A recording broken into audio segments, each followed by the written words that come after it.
Yo, yo, yo. What's up, everybody? It's your boy, Trader Main, back here with another episode of the Order Book Show. We got a lot to talk about today. Anthropic is filing for a near $1 trillion IPO, $965 billion post money on an almost $70 billion round. Meanwhile, Bitcoin's still down over 45% on the year. Sailor selling coins, over 1,500 coins at this point. And it just seems like the money that was supposed to flow into this AI or into this kind of, Bitcoin institutional bid has gone to AI. It seems like we kind of missed the trade, and that's been pretty consistent here over the last almost year. So it's a little disappointing. But there's a lot of stuff that we're going to discuss and how it affects crypto. And does any of this change my beliefs on crypto long term? Anything like that? No, but it does seem like all the money that we were promised are sitting in data centers somewhere in Texas. So we're going to talk about all that stuff and much, much more. As always, I have my boy Cody in the chat. So if you have some chart requests, things that you'd like us to go over, Cody will be taking chart requests and regular questions as well. You can ask for things other than tickers. Just hit him up in YouTube, Kick, or Twitter, and I'll do my best to answer as many of those as I can. How's everyone doing in the chat? Stack the Moolah says, I'm a LARP. That's not very nice.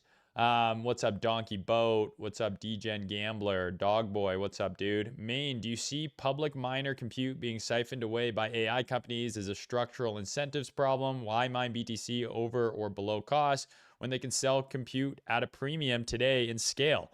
Well, we'll talk about that. We'll talk about what's going on with Riot because it's kind of right in line with what you're saying. Swag says, what's up, Mossad Maine? Brother. I am not Mossad. Why am I so late? Bro, I'm sorry. I apologize. I was eating lunch. Yeah, it just took a little longer than expected. This money was promised us 3,000 years ago. Exactly. Yeah, we can go over pump and everything. LaBoss, how you doing, man? What's going up?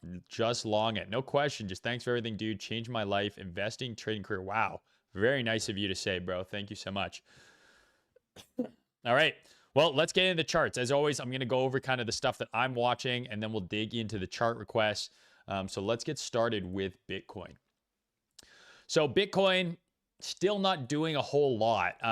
As we have been tracking this, we wanted to see this kind of trend line breakout, right? So if we broke the trend line, I said, hey, maybe we have a shot to go towards 70K here. Right? Maybe we have a shot to go towards 70K here. We broke out of the trend line, but we have failed so far to put in a new high. This is still very much a downtrend on the H12 chart here. Still no new high. So at this point, when we came up to the high here, right, we got the breakout, but I posted this, I believe, on Friday. No, it was Sunday. Sorry. That we swept out this high. So I'm still looking at these kind of two main areas, right? I've been talking about this for weeks now because we really haven't gone anywhere in weeks. So as much as there's a ton of excitement on chain, aka the rug factory continues to operate at full capacity, we haven't really done much for Bitcoin itself. People are saying, hey, we called the bottom. I called the bottom when everyone was scared, and we're not even up 10%. Off the low. I think it's way too early to call the bottom until we at least get some sort of structure change. You guys know I don't believe the bottom is in yet. I think a lot of people are just getting caught up in this kind of monotonous sideways and trying to justify reasons why their on-chain shitcoin is going to go higher when there's still a pretty good chance, in my opinion, that Bitcoin eventually makes a new low. That being said, we took a sweep at the high and I said, hey, we can pull back here. H12 sweep, go down to the low time frame. You have your entire entry fractal right here. What are you looking for in here? Anyone watching the order, the whiteboard series? What are we looking for? Move up, market structure break, fair value gap. Is that not the 15-minute model right there on Bitcoin? How about this? Sweep, market structure break, fair value gap. Is this not the 15-minute model right there as well? Dare we go even lower and find that, yes, indeed, the 5-minute model. Bang, market structure break, fair value gap. Sweep, market structure break, fair value gap. 5-minute model as well. So everything I've been teaching you in this crazy fucking long series here that's 18 videos deep. I just finished recording episode 20 last night. It's apparent in the charts right now. The setups that I'm taking, that I'm sharing in the Haven, that I'm sharing with you guys on these streams, in these Discords, I teach you for free here on YouTube. You just got to put the work in. So that was a short opportunity right there on Bitcoin. Down into here, 5-minute model. And now we're kind of at a pretty key inflection point here. I think this is potentially some demand here. We're tagging that right now. We're getting a little bit of a bounce. You can even see a potential H12 SFP right here. There's your low. So if the H12 chart can close above 63,770, let's call it. It's pretty much that low right there. 63,780. This then becomes an H12 SFP into demand within a bullish dealing range. There might be a long here up into the highs. But for now, this is still a downtrend. This could absolutely be a lower high. And if we fail to hold here, I do think we're going to finally come down and retest this area of trendline liquidity and this breaker that caused this weekly SFP that I've been talking about, this kind of 59 to 60K area. Again, we've been talking about this same level for almost 2 months now because that's how long ago this printed. This printed all the way back in June, and we're now approaching the middle of August. So that's kind of what I'm watching for right now on Bitcoin. I ended up taking my short instead of on Bitcoin. I did it on Ethereum because there was an SMT on Ethereum. Ethereum failed to make a higher high. We'll cover that in a moment. But yeah, if we can get some sort of bullish setup here, I think that might be worth taking for an attempt into these equal highs. If we fail to get any sort of bullish setup here, I do think ultimately we're going to come down and tag this 59 to 60K area next. So that's what I'm watching. Bitcoin short term, high time frame, zooming out. Nothing's changed. Right? We're still in a downtrend on the higher time frames. We've made a new low. I think at the very least, if you want to start talking about the bottom being in, like with some level of confidence, let's get a market structure close above here. Let's get a market structure break of this high to that weekly low. It would be an internal market structure break. That might be a clue that the bottom might be in. For now, I think the more important market structure level is still all the way up here in the 80Ks. So I would actually much rather, and I've talked about this in prior videos, prior streams, I would much rather us spill one more time, create the low, and then we have a market structure break level like this. Then you get that confirmation above there.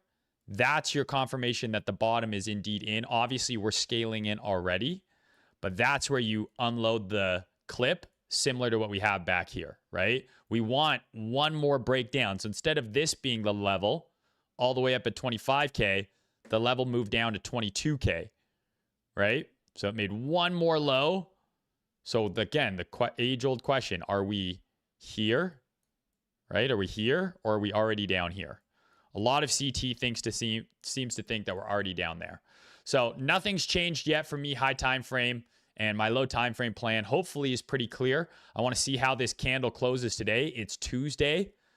There could be an argument that this is going to be the low of the week and we could have a bullish week, but the bulls got to do some work going into the close here over the next hour and a half.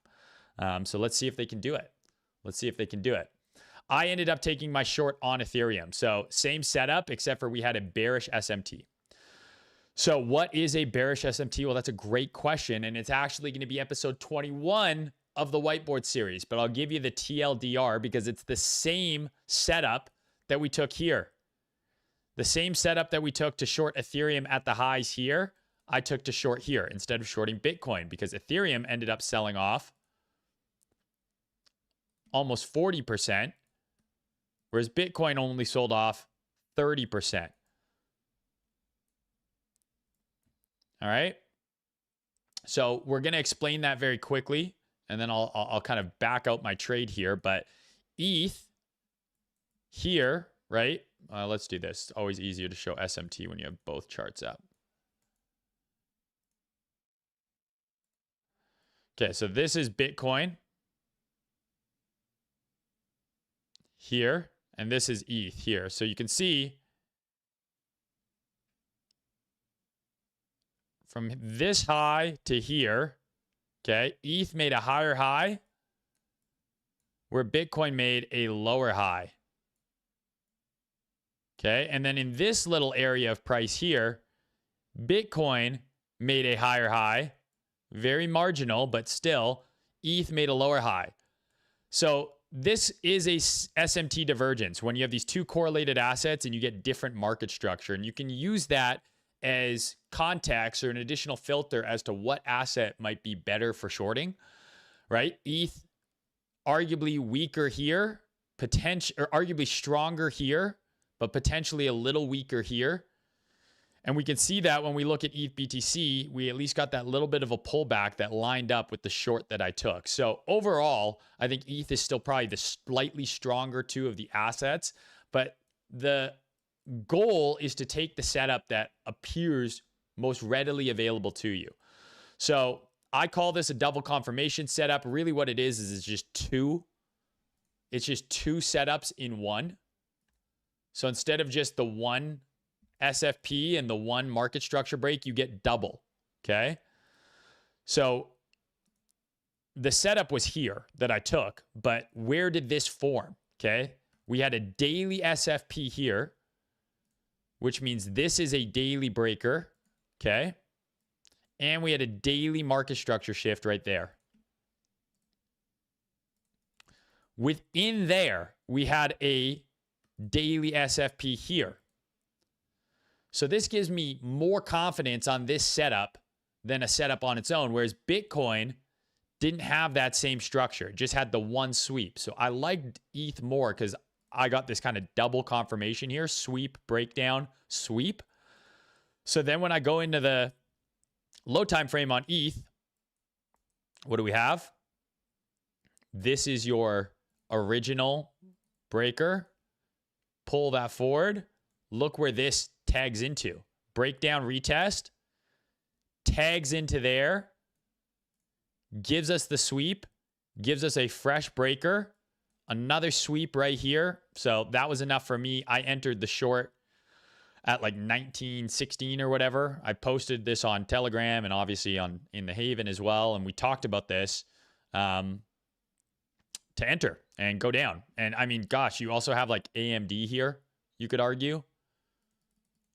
Right? Accumulation, manipulation right here. Change this to New York time here.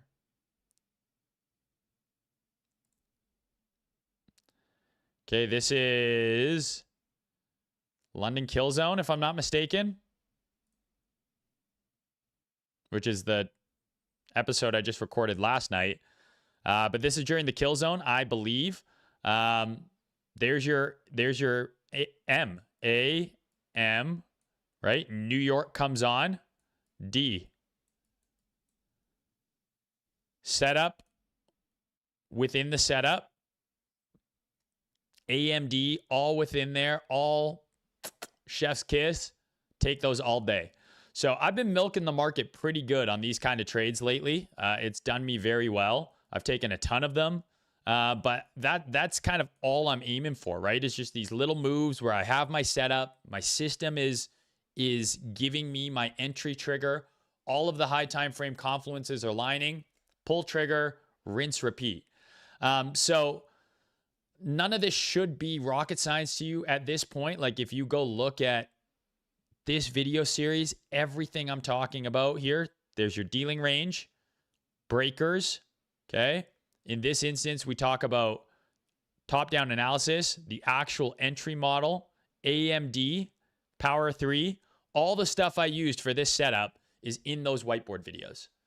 So I hope you guys are enjoying those videos, and I hope you're watching them because I'm giving you as free game as I possibly can. Nothing I'm doing in the charts is outside of what I'm sharing in those whiteboard videos. So looking at ETH, kind of zooming out a little bit here. Is this the lower high? That's kind of the question. Like, is this it? High, low, lower high? Possibly. So if this thing cracks, it's new lows. And I still think that there's a world, coupled with Bitcoin making one more low, of ETH taking out its 4-year cycle bottom. So last bear market's lows, which would be incredibly, which would explain the incredible weakness where we kind of didn't really get a proper bull run. Yeah, it went up a bunch, but we didn't make a new high. So it's kind of like a failed bull run. So if we do get a move below this lows, I mean, this is like the ultimate giga generational long on ETH. Again, I don't know if we're going to get there, but similar to Bitcoin, if Bitcoin go down into the 50Ks or the 40Ks, no doubt in my mind, we can see ETH sub 1500, maybe even lower. So I'm still watching for a potential lower low on ETH. But for now, I'm just kind of chilling. I took the short. I closed half of it because if this thing's going to turn up, like I pointed out on Bitcoin, it should turn up from right around here. Otherwise, I think everything is going to leg down again. And then we're just going to have to wait and be patient. Solana, slightly more constructive here than the other two, right? So Bitcoin, sweep, pulling back, it's at support. ETH, sweep, pulling back, kind of at support. But Solana has this kind of really nice breakout, sweep, right?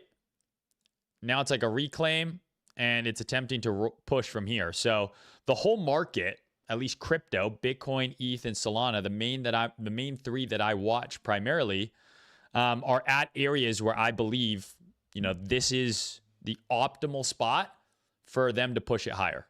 Like I want to see everything here leg up again. I want to see Bitcoin push higher. I want to see ETH push higher. I want all of this stuff to bounce. If it rolls, I'm still holding some of my ETH short. I'll capture some of that downside and I'll look for longs lower. But, for the sake of the bulls, I would like to see things push higher. And ultimately, I think that would give me an opportunity to short at an even higher price. So I'd be pretty happy with that as well. So that's kind of the big three. Let's quickly look at Hyperliquid.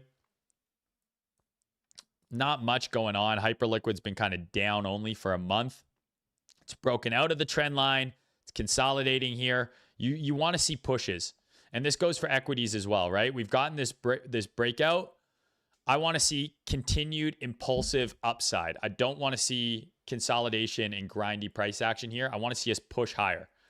This goes for the NASDAQ, right? Which we talked about, this kind of long opportunity now, basically saying, okay, we broke the trend line. I want to see all this stuff go.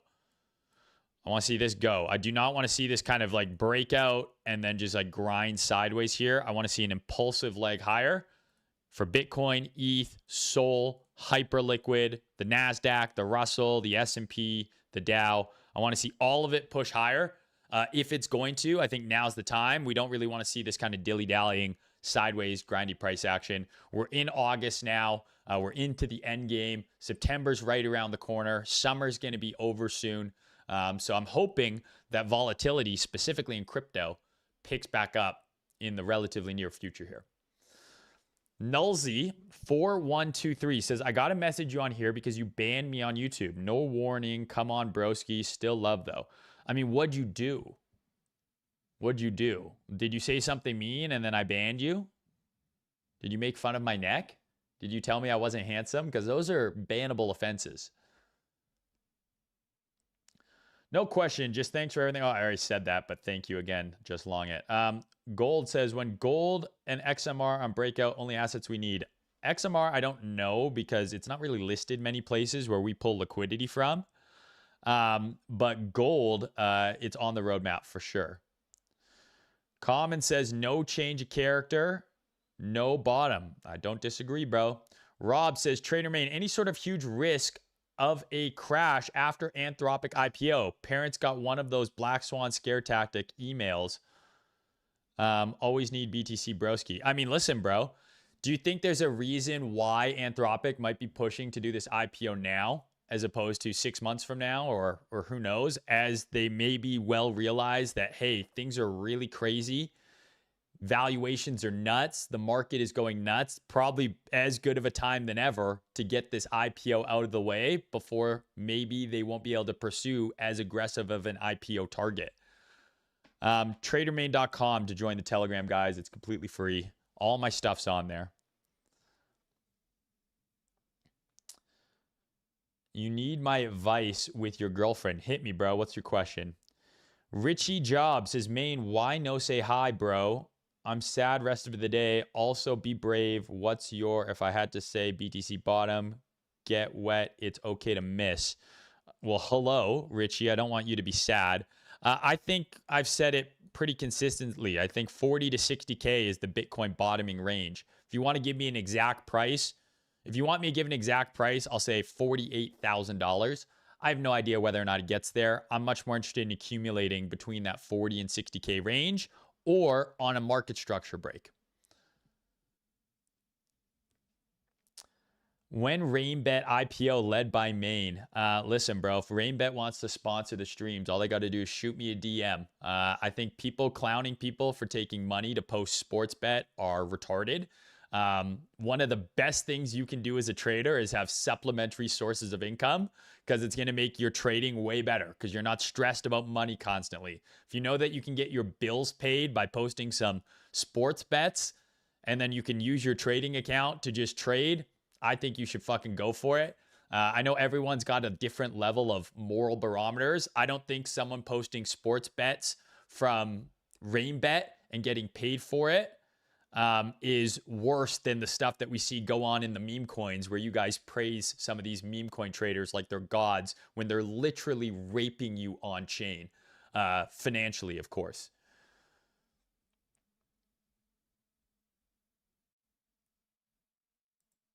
AI pop should line up in 29.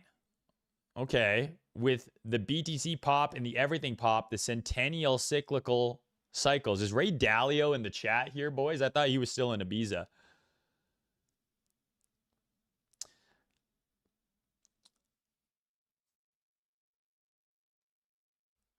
Any insights on ETFs versus just holding native tokens? I think there's two main considerations there.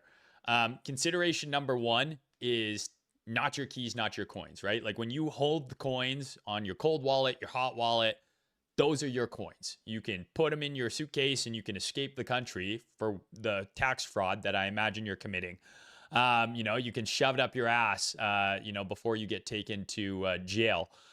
So those are your coins. Whereas if you're holding an ETF, it's not really yours. The ETF is holding the coins.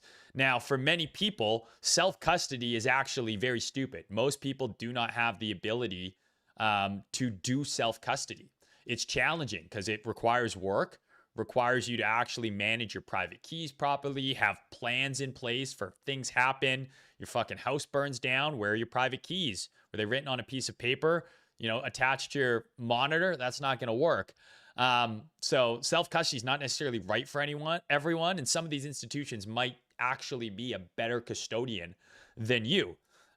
So that's a bit of a rub there. I think the other consideration is tax. If depending on where you live, you can hold some of these ETFs in tax deferred instruments, right? So I can hold maybe an ETF in my 401k or my RRSP. Here in Canada, we have something called a tax-free savings account. Any gains you make in that account, there's a contribution limit, of course, are tax-free. So bit of both, right? Why not both? Why not both?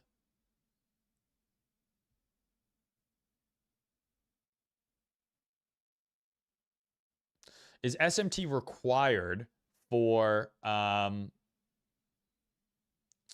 any of the trades you take? No, but SMT is often present in a lot of the trades that I take, and it's a good filter. Really, what I've shared with you guys so far in the whiteboard series is a checklist, right? By the end of the whiteboard series, you're going to have this checklist of like, a bunch of things, right? So it's going to be your like top down, right?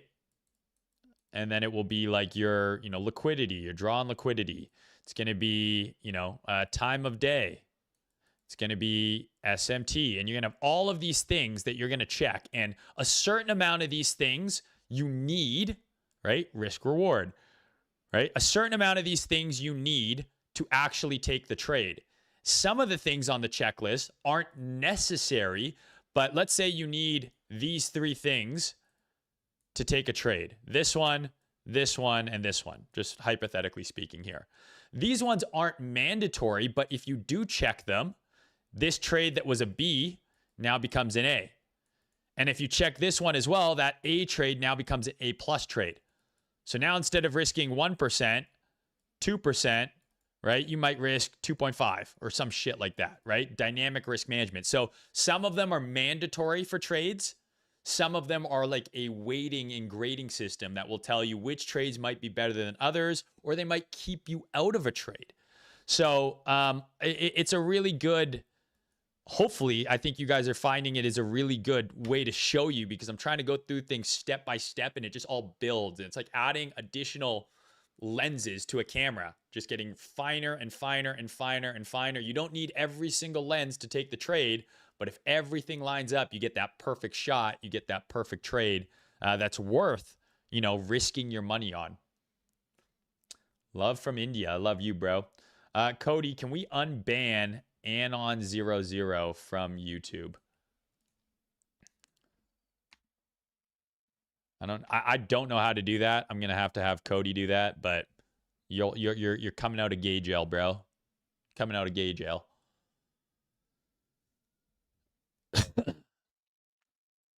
Okay. Let's go USD DXY. So big conversation here, right? Is this a range reclaim?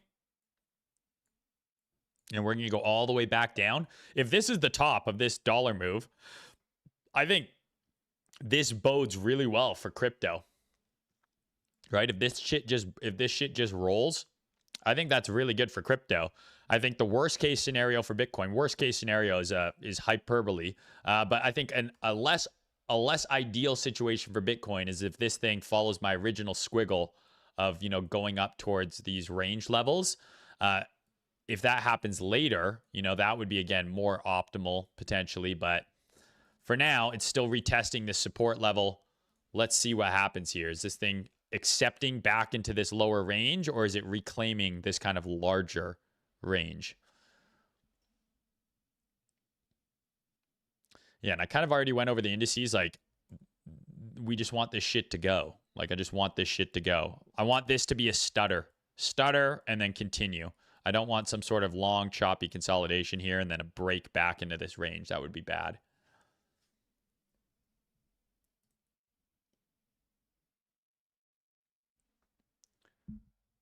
What's up, Crypto Crank, bro?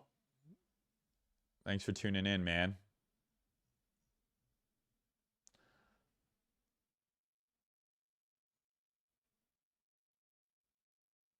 Peter Tuckman, Wall Street Einstein, said he thinks if oil keeps running, they raise rates in September, giving us a lower Q4 prices. Well, I think a raise in rates is creeping up here. I mean, it's 40% on Polymarket. We're still like 40 days out on this or something like that, 30 days. Still got a little bit of time before this, 35 days before this comes. But right now, 40% chance of a rate hike. Lending becomes more expensive, right? Cost of goods go up. Generally, this is to tame the economy that might be kind of going crazy, right? Going crazy. So that could line up with what he's saying, right? Lower prices, or sorry, lower numbers or lower prices, I guess, in Q4. Coons 1992 says, "Hey Maine, I remember 1992 very well, actually. 1992, I was 22 years old. It was a great year. One of the better years, actually, for cinema, because I believe in 1992 we got, I want to say, Aladdin, Wayne's World, Home Alone 2, and Lethal Weapon in 1992. Like, that's a banger fucking year for movies. Great year. I was 22 years old. Anyways, he says, "Hey, Maine, I wanted to know, after you got caught up in the FTX losses, how did your trading change to get back to where you were? Did you find more opportunities on low time frame? Only took A+ setups?" It's a good question. So the thing is, FTX was emotionally very difficult for me to overcome. It was economically a very shitty situation for me. I lost a lot of money, at a very inopportune time, because that ended up being the bottom, right? Like, this was, FTX created the bottom. So I lost multi-seven figures down here, okay? However, the silver lining, and I tweeted about this as it happened, was two things. One, I was in cash. So I was of the belief that the market was close to a bottom. We're just waiting for something to blow up, final nail in the coffin. Unfortunately, that nail ended up being an exchange where I had a lot of my fucking money on. So I knew we were close to a bottom, which meant a bull run is coming. So there was very favorable conditions that allowed me to make money, because that's when it's easiest to make money. I mean, Bitcoin went from 15,000 to 70,000, or to 125,000, like almost a 10x. Yeah, I lost a bunch of money. I would have I'd be way richer if I had those millions of dollars down here and I would have punted them into Bitcoin. I ended up selling my claim for like 90 something cents on the dollar later. But it is what it is. But we were entering a bull run. So advantage number one is I was entering into a market where I believed, we had bottomed. So good trading conditions, good opportunities to make money. The second kind of silver lining for me, and again, I tweeted about this as it was happening, I was sharing the journey with you, is I knew how to trade. The way I accumulated those millions of dollars was from trading. So I knew that if I just continued to do what I was doing, I would make it back and more, which I was able to, by just doing what I knew how to do. Luckily, it didn't completely wipe me out. I still had money. So I was able to buy spot Bitcoin down here. Again, we did this publicly in Telegram, on the timeline, bought more Bitcoin here, bought more Bitcoin here, bought more Bitcoin here, and then started selling on the way up. Couple that with all the trades that I took and the fact that I started breakout during this last bull run, I was able to recover and more. But I didn't change how I was trading, because the way I was trading wasn't the reason I lost money. The reason I lost money was because I had counterparty risk that I didn't account for in keeping a bunch of my money on FTX. So the thing that changed the most was where I keep my money. I don't keep a lot of money in crypto at all now. Most of my money is at the bank, because I've kind of moved beyond wanting to have a huge amount of my net worth in crypto. Just not interesting to me anymore. Doesn't mean I'm not interested in crypto and buying and selling and things like that, but I like having money in the real world at this point in my life. I'm a lot older than I was, 5 to 10 years ago, when I was totally comfortable having 100% of my net worth in crypto, open to the wild volatility and fluctuation swings. Good question, though.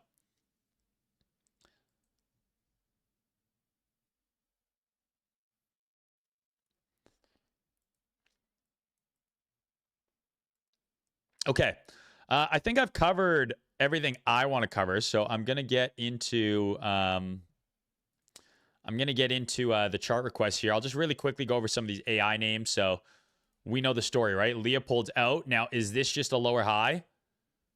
And these things are fucked. Like I said, a lot of these charts kind of look busted on the higher time frames, like 3-day market structure breaks here, right? Like, look where this lower high has occurred here. Something's wrong with my scroll wheel. Can we Google that? Can someone figure out? See how it does that? I'm scrolling down and up, and it will like double. So it doesn't scroll smoothly anymore. And I don't know what I did to cause it to do that, but it's pissing me the fuck off. So you can see here, right? Breaker. Where's that lower high? Right there.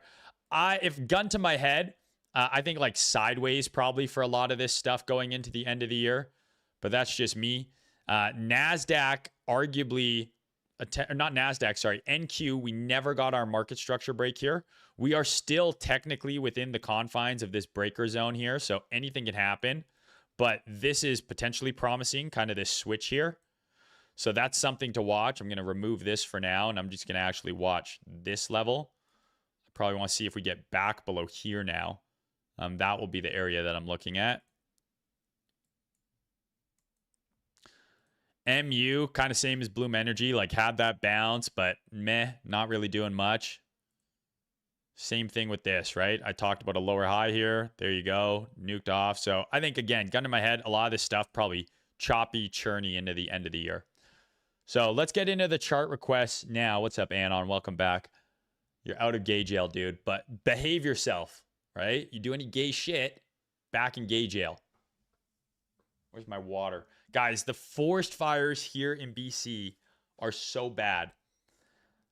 The AQI is like over 300 to 400 most days over the last like 2 weeks, to the point where like you can't really go outside. I took my dog on a big hike and then I went golfing and I felt like sick, like literally sick, headache, sore throat.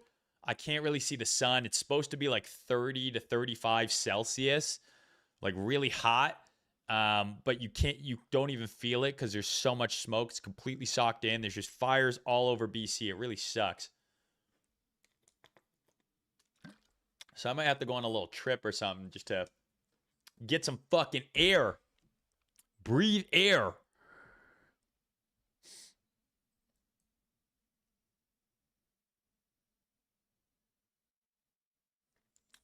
Yeah, it's like apocalyptic out here. All right, people want to see the shit coins now. Start with Pump Fund.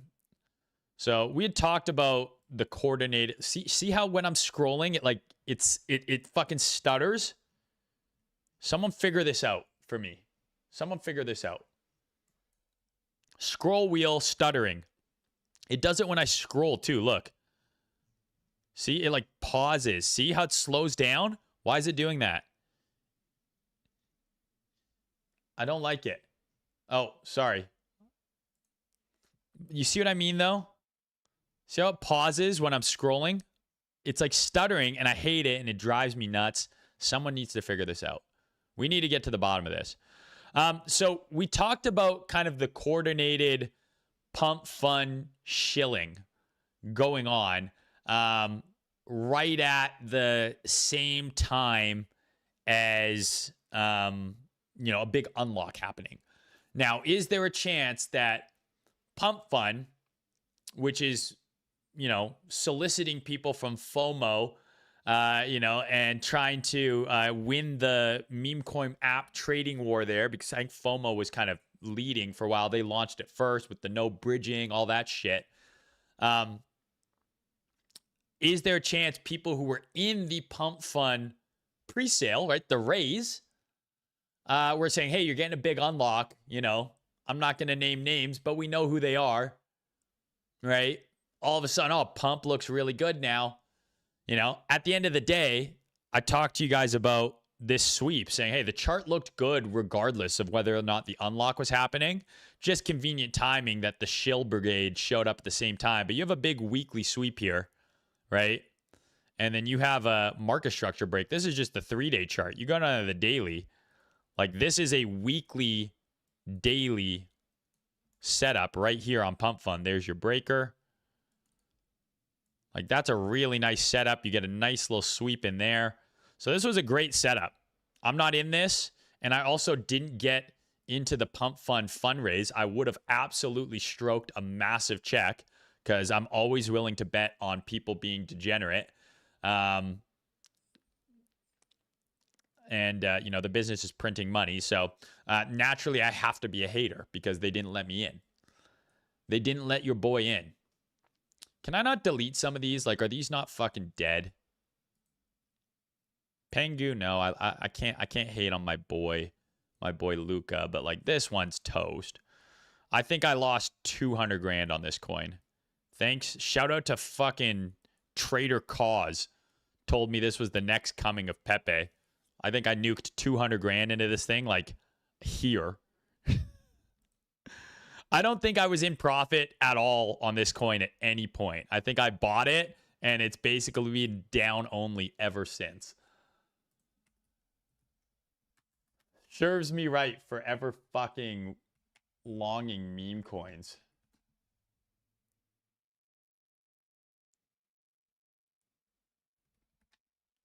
So, yeah, look at this. My entry on FWOG is around 250 million. So that's like here.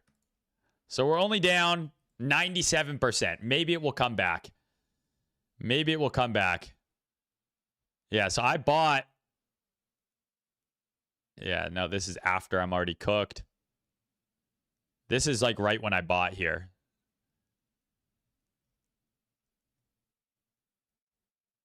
Yeah, I bought here. Bounced up, lower high. I'm cooked. I'm cooked. Oh my God, I got absolutely annihilated on this, dude.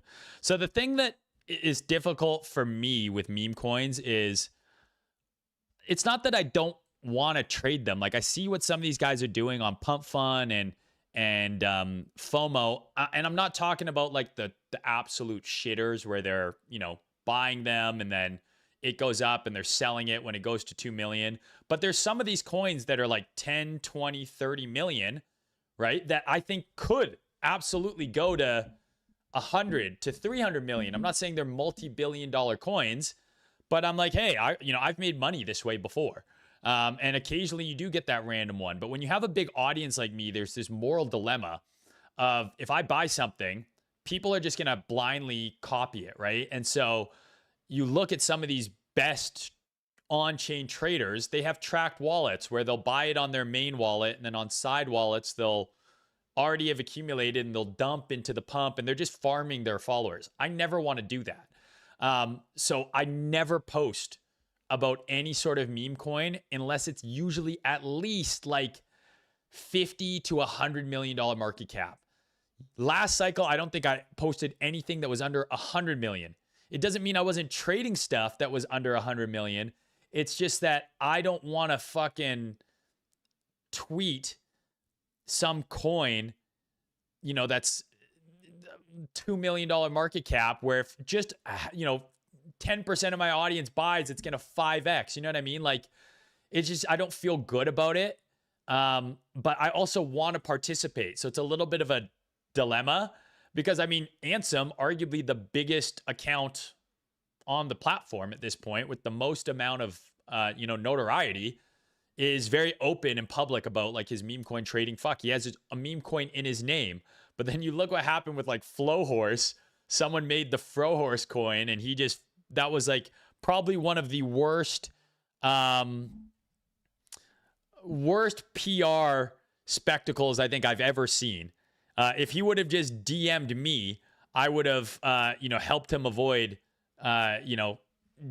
making that retarded judgment call. Like, you should have either never acknowledged the coin at all. Don't say anything about it. Don't acknowledge it on your Twitter ever, because they're holding your attention, or they're using that money to hold you hostage. And if you mention it, they win. The guy who launched the coin even like made a bunch of money, made like 5 figs off it. Said, yeah, I launched it. I saw you join FOMO. Sorry. Like, but he fucked up by ever acknowledging it, or you just full stack Hitler the thing immediately and just say, fuck y'all. But yeah, so it's just like a weird position to be in. because like I want to talk about some of that stuff, but I just also have this kind of like, it feels morally gray. You know, like some people like, fuck it, do it, whatever you want. People are idiots. If they're going to copy, they're going to copy. But there's other people who I know are going to lose money no matter what I do. It's an unwinnable battle. Anyways, I didn't tweet about this thing till it was like hundreds. I mean, I bought it 250 million, down 97%. So I think I still hold all the tokens too. I don't think I've sold a single frog. Anyways, you made a 6x with me on Myro before Pump Fund, but that was on my private Twitter that I had at the time, which I also, people yelled at. I made a separate Twitter account that was private with like 2,000 followers where I would tweet my degen plays. And I got in trouble for that too. People like, Main's doing this. I'm like, it's a private Twitter. But what happened? Someone knew it was mine, screenshotted something I put on there, posted it on the main social media. And then it's like, you can't win, bro. You can't win. Twitter is just like the most miserable social media platform. And I am actively doing everything in my power to convert as much of my audience off of Twitter onto Instagram and YouTube, where I enjoy this medium much more than Twitter. I cannot stand Twitter these days. Everyone's miserable, man. It's like literally bad for you to be on there doom scrolling. I think it's physically unhealthy. All right, Cody's got some fixes for my my wheel. We'll try it after stream. So Pump Fund. That was the setup. Remember, they're still making ungodly amounts of money, and they're paying a shit ton of money to influencers now to join the app, right? So a bunch of influencers are now getting paid to come and do their trading on the Pump Fund app. So this is what I find funny. People are shilling Rainbet and fucking Rollbit bet slips. It's like, bro, like you guys are getting financially fisted by people in the trenches, and you're worried about some person who doesn't even talk about meme coins posting a bet slip. Like, it's just people have like this weird moral double standard where they're like, you can't, this is not okay, but this is okay. The fact of the matter is, do whatever you want to do to secure the bag for yourself. Take care of yourself, take care of your family. I'm not telling you to commit crime. I don't think you should fuck other people over. I'm going to have a different moral barometer than you, but I think as long as you're not directly screwing people, like we got some of these guys like Jack Duvals and shit who are quite literally verifiably farming their followers and be like, I made 50K today. And it's like, you buy on your doxed wallet, dump it on your side wallet, literally rinsing your teenage following. Like that to me is immoral. But other stuff, I'm like, listen, man, like you have an audience, someone's willing to pay you to post like a bet slip, fucking go for it, dude. Many of you would trade better if you had jobs or side income.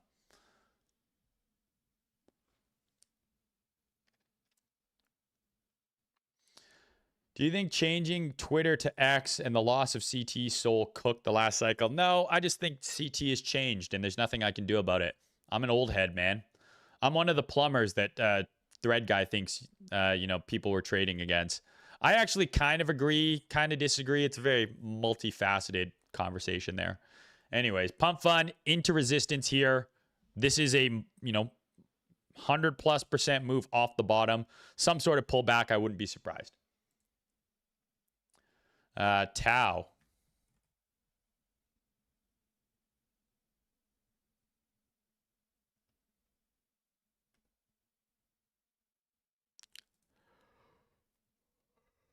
We've been watching this forever, and it's just not really doing it, right? Monthly SFP, right? Weekly breaker. You kind of want to just see this thing go from here. In theory, it can bounce anywhere within this price leg, and the setup is valid, right? So here to here, this zone. But you want to see it go. Ideally, it would have stayed within this gray box, but this is the invalidation of the setup. So the invalidation is below this low. So in theory, if this thing's going to go, right, like that's the setup right there. You want to see this thing go from here. But the longer it takes, the more it grinds down, the less I like it. What's up, Swainsey? How you doing, boyo? What's up, my good man? Netflix. How do I have Netflix not in here? I swear this shit just deletes some of my fucking tickers, man.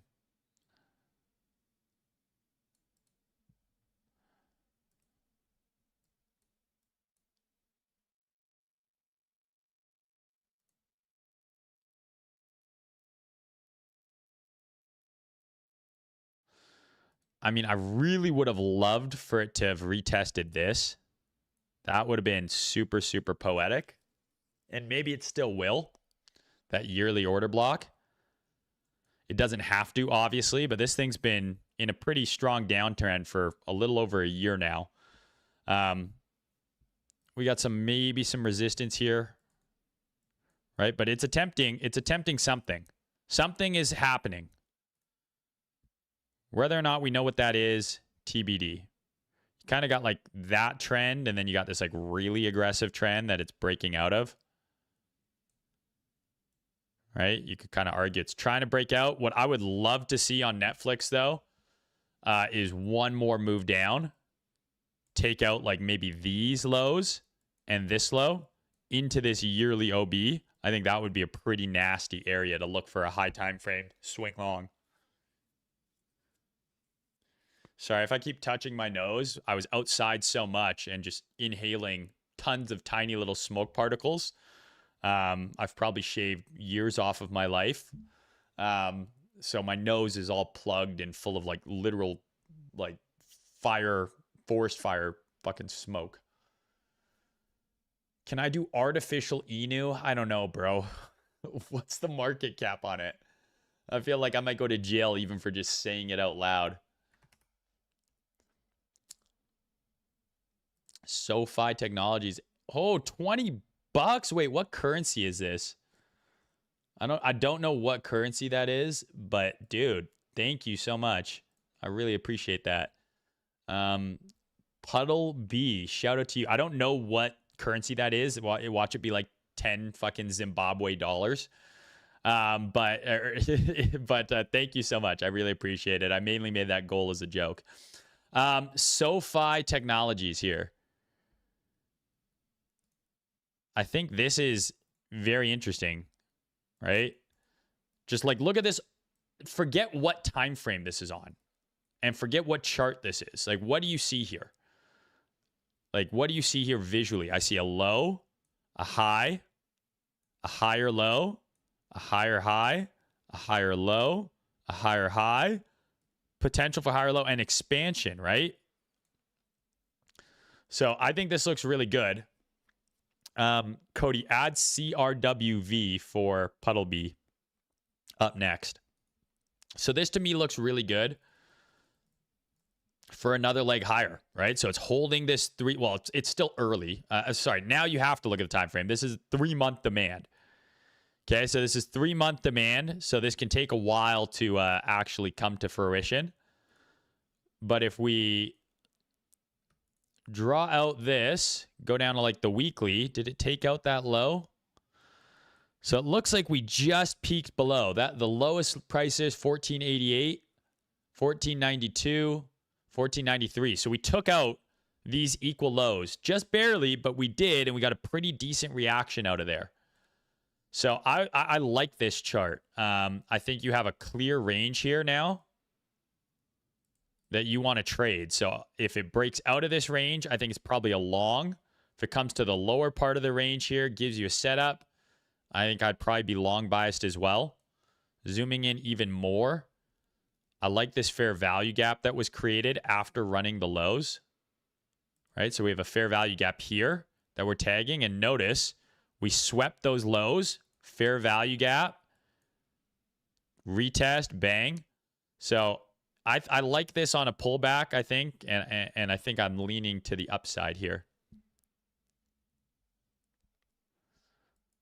So something to watch. I'll add this to here, and we'll try and remember it. I think we talked about this last time, Cody, but like trying to remember some of these charts, like maybe we should keep a running list. Maybe we should keep a running list of like some of the chart suggestions from like a stream ago, and then we can review them in the next stream. So I was right. It's not Zimbabwe dollars. It's Indian rupees. So it's 21 cents. But you know what, Puddleby? It's the thought that counts. Thank you for the 21 cents. I think it cost me $5 to withdraw money from YouTube. So you're actually costing me $4.79 technically. But I'm going to review your chart anyways. Thank you so much. CoreWeave. Well, what else do we need here, boys? Who gave the CoreWeave setup? This is why we got to make that list, Cody. Weekly sweep. 12-hour breaker. I even gave you the little market structure break level, the retest. We got to find this. This is definitely a clip. I don't remember when we spoke about this last. This might be 2 or 3 streams ago. But that's the setup, dude. The setup is so let's just recap what just happened here, Puddleby, my friend, super chatter, okay? You donated 20 Indian rupees, which is about 21 cents. That's going to cost me $4.79 to withdraw from YouTube because there's a fee. And in return, I'm charting a chart that you've probably asked for in the past where I gave you the long. So I assume that 21 cents that you sent me, that 20 Indian rupees, really is my portion of the profit split from this successful trade that I imagine you took that I laid out for you on stream. So thank you, and you're welcome. But yeah, not much else to really say here. I mean, that's the exact setup we were looking for, right? Weekly sweep, 12-hour, and this thing is up from entry 40%. Banger.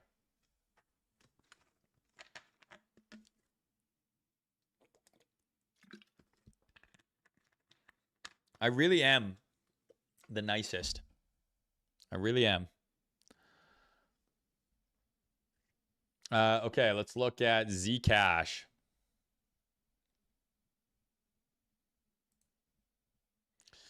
Yeah, so I kind of wanted to see this breaker flip hold, and it just didn't happen. So you can see the squiggle I had here.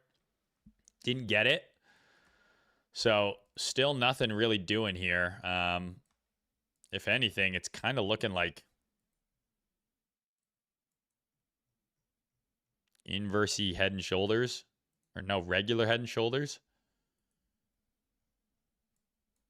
I mean, again, I don't love this coin right now, at least. I just think that there's still some overhang with the orchard tree shit or whatever the fuck it's called.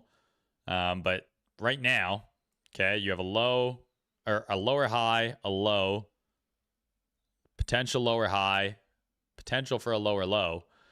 So you kind of want to see this thing catch a bid. You could argue this is it, right? Because if it fails here, the next area is down here. So from here to here is a additional, 10 to 20% move. So if you're if you're wanting to take a punt, this is where you should look for a potential setup to form. Go down to like maybe the 4-hour, still just nothing here. It's too early, right? There's no real structure here yet, but this is an area you can watch, right? See how annoying it is when I'm scrolling, it stutters? I'm going to literally jump off my balcony head first, swan dive, hands by my side, and pray that I just don't wake up if this doesn't get fixed soon. In GTA 6, of course.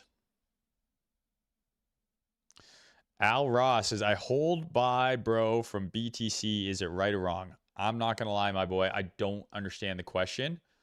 If you're asking me if holding... if you're asking me if holding Bitcoin is right or wrong, I think, in the 60Ks, it's decent value. Do I think it can go lower? Yes. So you got to be prepared for that. Where's the gay line? The gay line is currently at 60K. Below 60K, you are gay. Never forget. Do you have any low time frame analysis on Bitcoin, like H12, H1 trade, if 62, 800 might hold for a bounce? I got nothing right now. Well, I actually, that's a lie. I gave you the setup at the start of the stream, right? First thing I want to see is the H12 form a sweep here. If it doesn't, it's going to consolidate here more. But if it's able to hold a sweep, meaning in the next 35 minutes, it's got to close above here, then you have an H12, H1 setup right here. But it's got to close above that white line for that to be valid. And even then, it's not my favorite. Artificial Inu was $8 million market cap. Last time you did it, it was spot on. I've never heard of that coin before. So what do you mean? Okay, CRV. This is Credible Crypto's favorite coin.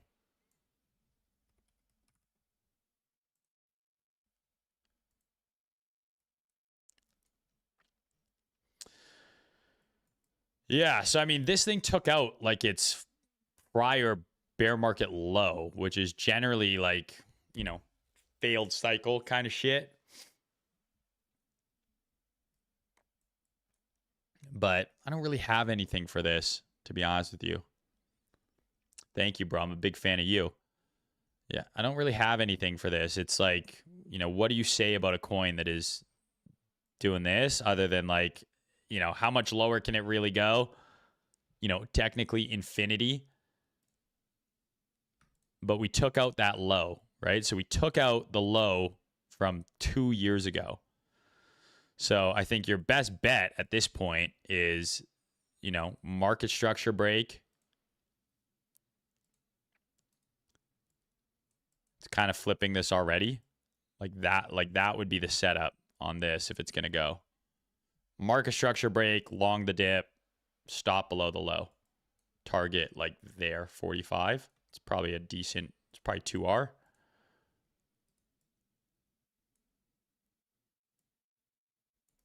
Fucking bang on 2R. I'm like, fucking, I've been doing this so long, I don't even need to fucking see the shit.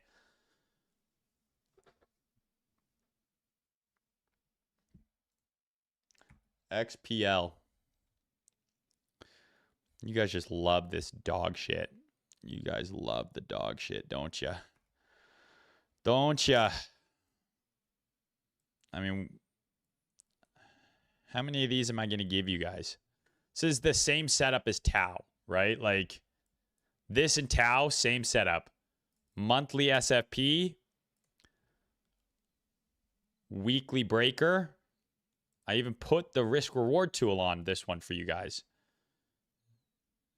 And then I said low time frame. If we can break above here, I think you can bring your stop up. So nothing's really changed. I mean, if you took this trade when we drew it out however many streams ago, nothing's really happened. It's the exact same place as it was 2 weeks ago. So I would say, yeah, same thing, right? This is still a weekly breaker setup. If this is able to get a decent market structure shift here, like I drew at the squiggle, above one of these 12-hour highs, so if this can do this, then I think you can take your stop from here and move it up to there, just like I said. Ah, my nose is so fucked, guys. I'm sorry. Probably sound fucked. CVX. Now, is this a crypto or are we talking about Chevrolet? Or Chevron? I imagine you mean the crypto.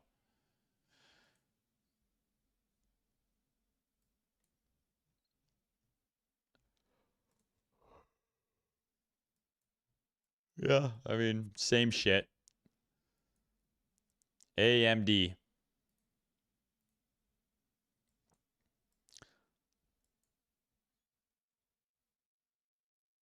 You also have kind of a more, you know, tiny AMD here, right? So this is a big AMD, accumulation, manipulation, potential distribution. This is also its own kind of AMD right here, right? Accumulation, manipulation, distribution. So a minor scale AMD. So I like this. I think it looks okay. If it's able to get back within this range and hold, then I think it should put in a distribution leg. NVO.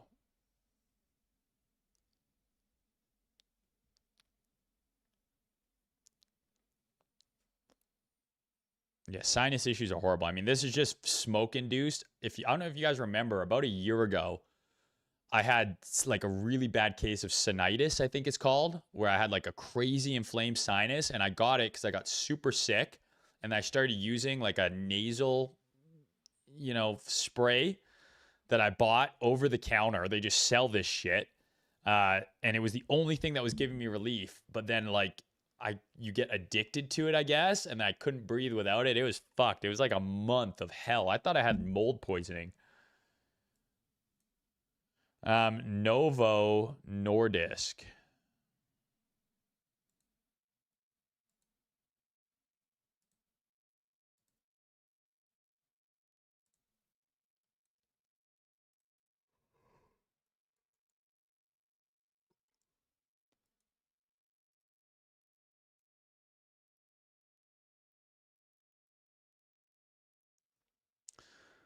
Yeah, like with shit like this, dude, like go to the highest fucking time frame possible and just look, where are we?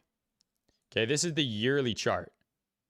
So we took out last year's low into a fair value gap on the yearly chart. Now you just work your way down. Okay, well, based on that, the monthly becomes extremely bullish above this level, right? Because we now took out last year's low. Let me just fucking... I used to really care about my charts. Now it's like, whatever.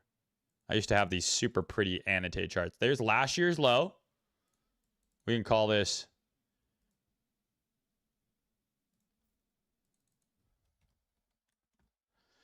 Okay. We traded below. We're back above. Now, technically, this is still a downtrend, right? Lower highs, lower lows. There's no market structure shift until here. But this is the monthly chart. You don't have to wait that long to get bullish on this thing. Took out last year's low. If we get above 64, it looks really strong. But now we zoom in even more. Okay, we're on the weekly. This is starting to look kind of promising on the weekly. You could argue that there's like a little trend developing here. Weekly market structure, however, is still up there. So on the weekly alone, I think you could argue there's maybe a long here, right? Something like that. But let's go even lower. Let's go down like the daily. The daily has just now shifted structure, right? There's your daily swing high. We've now broken that. So I don't hate this as a potential long up towards here. I don't know if I have a super clean setup on it that I would take yet. Fucking helicopters going over the house every fucking hour, dude.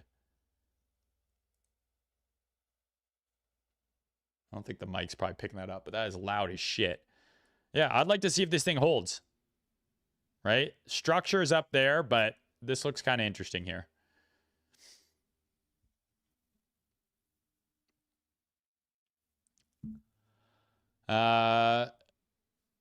Novo. Near.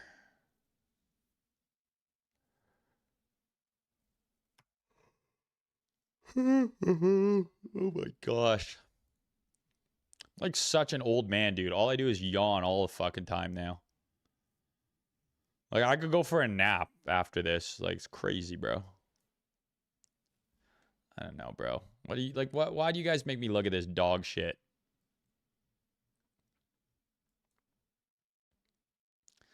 Why do you guys make me look at this dog shit?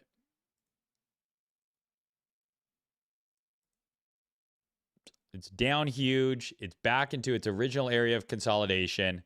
It's the same setup on every one of these piece of shit coins, right? Every single one of these has the exact same setup. There's your shift. Low, high. You need a higher low to get put in here. If this fails to put in a higher low, it's just going to fucking nuke and eat shit.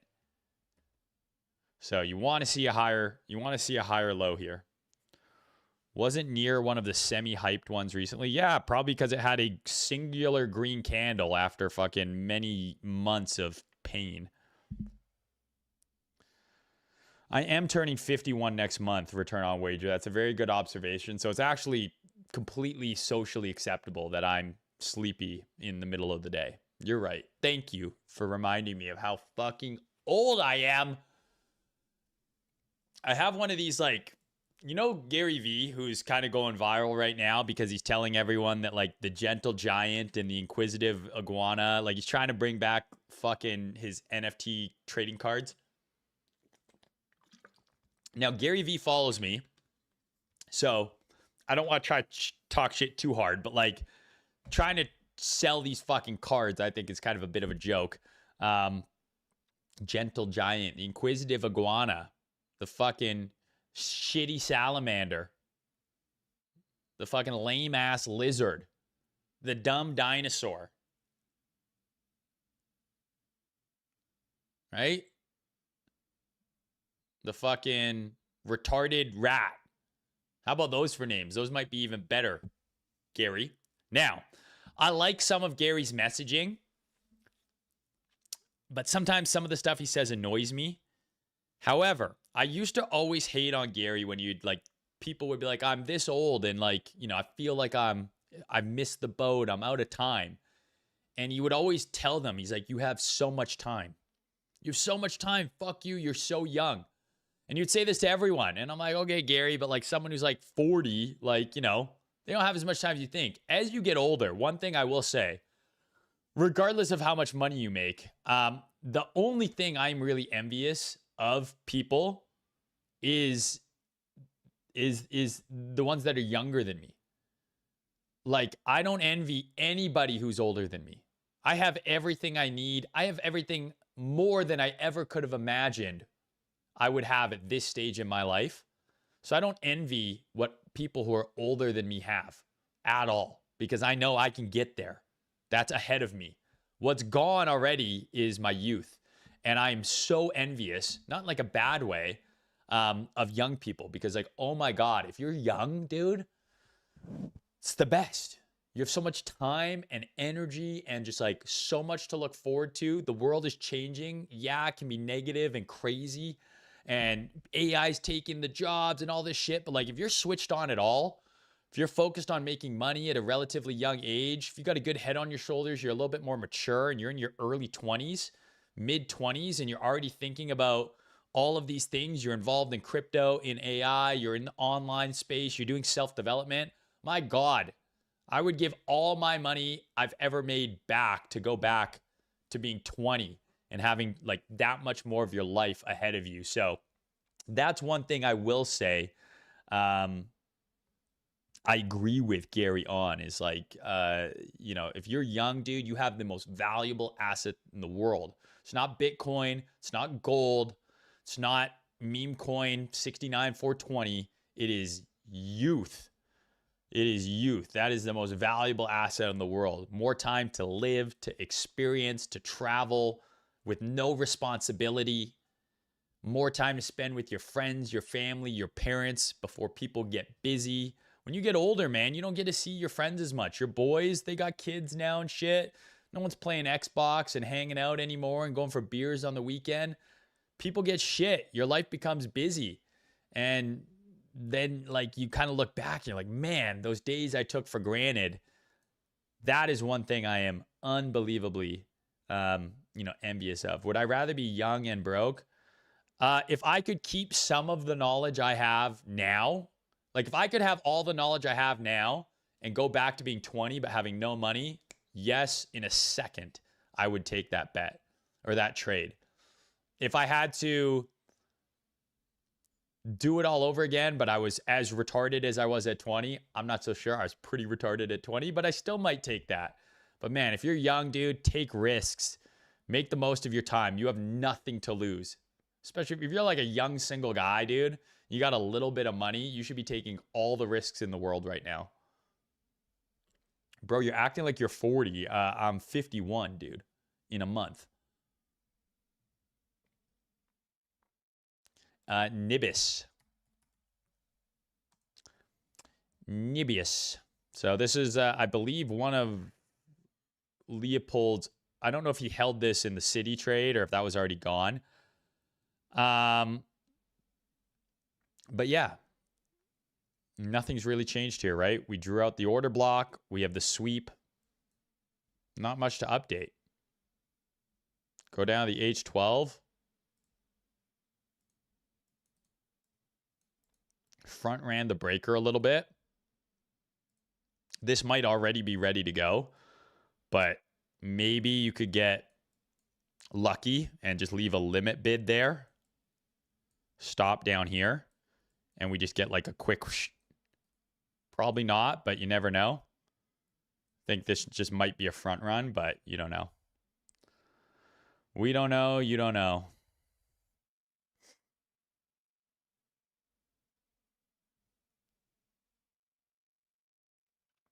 I am not in my early 30s, man.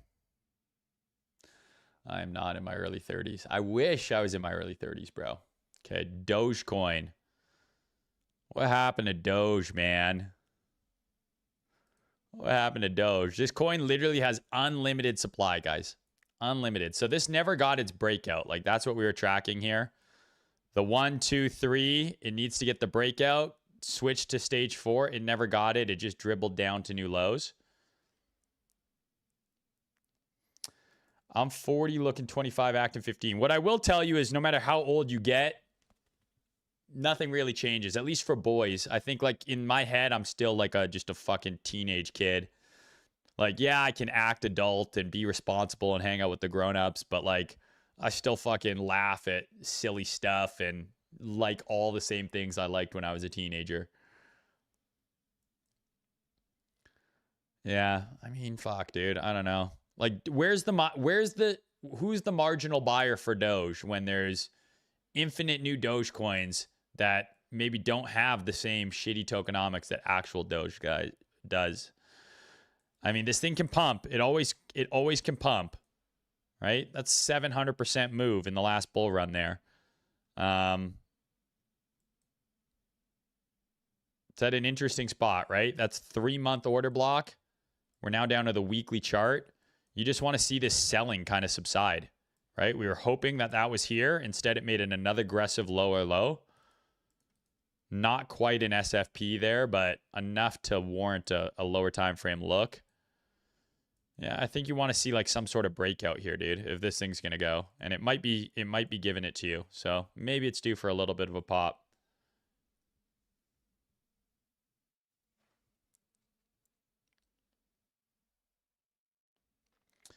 Doge to $4.20 in the near future. I don't know about that one, Chief. I don't know about that one. ZS stock. ZScaler.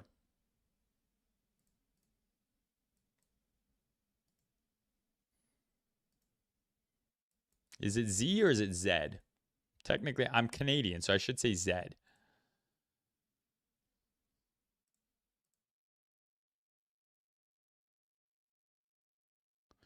kind of like this. So see on the monthly here how we're tagging this and we ran these lows. If I'm not mistaken, these are the 2024 and 2025 lows. So if you go out to the yearly, yeah, see? 2024, 2025 lows got taken out there into demand. I kind of like that. So I think this is an interesting spot for a potential rally to begin from. Weekly, right? There's your order block. Move up, retest, trading away. Now I think you want to see it break structure, and then maybe it gets really exciting. I already did near. I literally just did near, bro. Celsius. Is this my brother in the chat requesting Celsius? This isn't Celsius, the Angie drink, is it?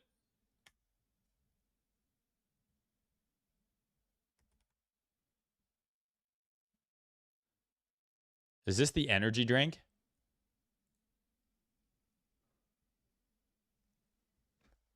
Yeah, so, okay, my brother is a big Celsius bull.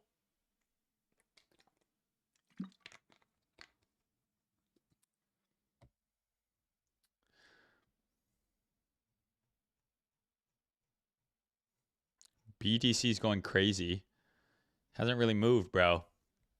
Duval tweeted at me. What did he say?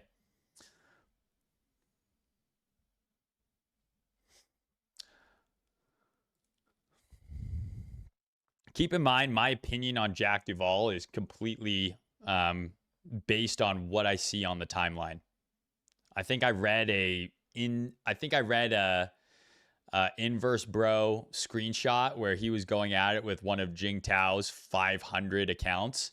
And he said that this guy's just like turbo dumping on his followers. And so that's 100% where my opinion came from, with zero additional research done. So maybe I'm wrong. I don't know. But to be honest, I don't really care.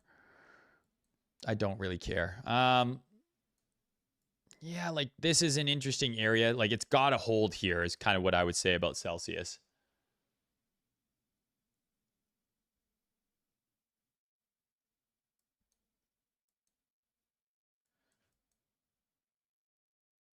Jack Duvall Stocks says, I've just seen some not so bullish clips from you about me. Come join VC. Let's trench. Did he tweet that or did he just post in the YouTube chat? Because someone over on Twitter said he tweeted at me. I'm happy to talk to anyone. And I'm someone who has the ability, which is a sign of high IQ, by the way, high level of intelligence. I can hold two opinions that don't necessarily agree at the same time. And I also am open to being wrong and having my mind changed. So I'm more than happy to have a conversation. Like I said, my entire framing of who Jack Duvall is a person is based on an Inverse Bra screenshot. So don't take it too seriously. But if he's a fan of the show, that's great news. It's great news. Okay, let's get into a couple things here. Ansem's above 200K again, 200 mil again. You know, that's good, right? That's good. Ansem holders unite. I picked up some Ansem. I joined the Ansem army on FOMO.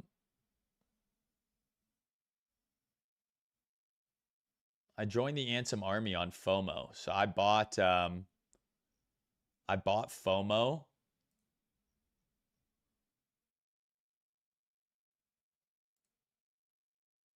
Someone tagged Jack Duvall in a tweet. Or in a clip. Someone clipped the thing that I said. Interesting. Like I said, my entire opinion on Jack Duvall was based on an Inverse Bra screenshot.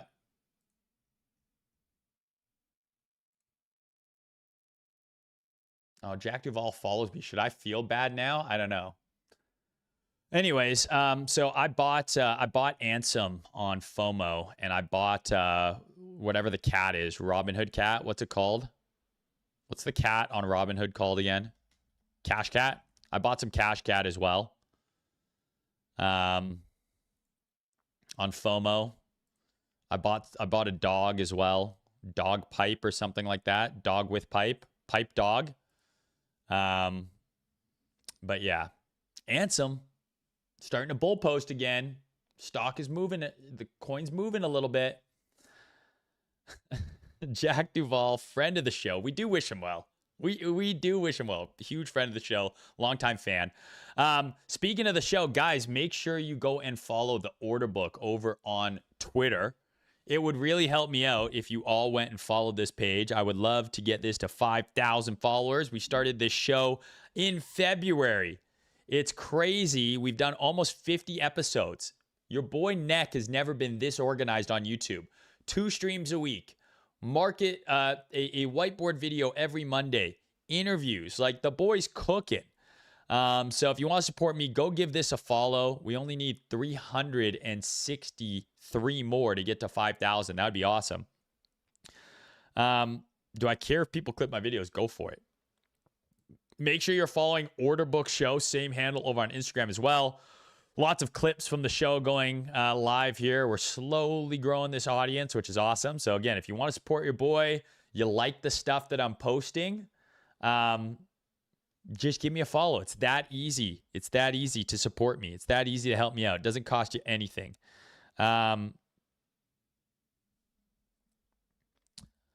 Obviously, make sure you go watch the whiteboard series as well. Like I said, that ETH trade that I took, the Bitcoin trades that I discussed, all of this stuff, this entire system that you see here that gave me these setups are based on this video series that I've been putting a lot of effort into. Many of these videos are 30 to 60 minutes long, and they're coming out every single week on Monday. Look at the freeze frame. Look at the freeze frame. Look at that freeze frame. Oh my God, bro. This is an earlier one. I was still kind of fat there. I think I'm looking a little skinnier in the new ones. What's up, guys? Yeah, like a little more lean, a little bit better of a tan. A little bit leaner, a little bit more better of a tan. You know what I'm saying? But I'm cooking in these videos, so make sure you go watch those. Really helps me out.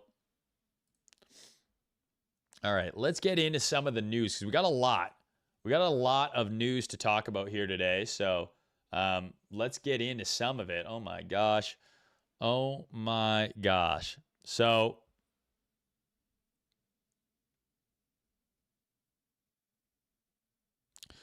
we'll start with Anthropic here. We'll start with Anthropic here because I think that this is super important. Because it kind of lines up with potentially, what's up, Yasin Faru? How you doing, bro? It kind of lines up potentially with, maybe this AI bubble culmination. Like if one of the biggest companies doing this that is yet to be public IPOs at an ungodly valuation, almost $1 trillion, $65 billion Series H round, $965 billion valuation with $47 billion in annualized revenue. So they filed their S1. It could provide, obviously similar to SpaceX, a liquidity event for employees, positions it ahead of rivals like OpenAI, though it's not seeking fresh capital and the timing depends on market conditions. Prediction markets see a 74% chance by October's end. I don't know what markets they're looking at here, but Polymarket has it at 66% chance that they IPO in October. 84% chance that they IPO this year. Pretty fucking high odds. Only 12% that it's going to happen by the end of September. If I had to bet on this, I'm doing October. Because I don't know how much longer this goes on for. I'm still of the belief that, yeah, we're in one more leg up, but then eventually we get some sort of large correction going into the end of the year. I think the end of the year looks like this, okay? I think this is Bitcoin. I think this is, stonks. I think Bitcoin's going to bottom in the end of the year. And then stocks is also going to bottom, but it's going to bottom like, let's say this is, I don't know, October to December.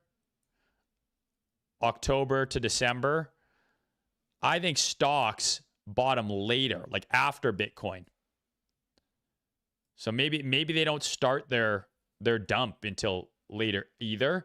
But I think stocks bottom after Bitcoin. I think Bitcoin bottoms before equities do, because I do think we're going to get this correction in equities. So why would they want to IPO before midterms, before Trump maybe can't continue to pump the markets?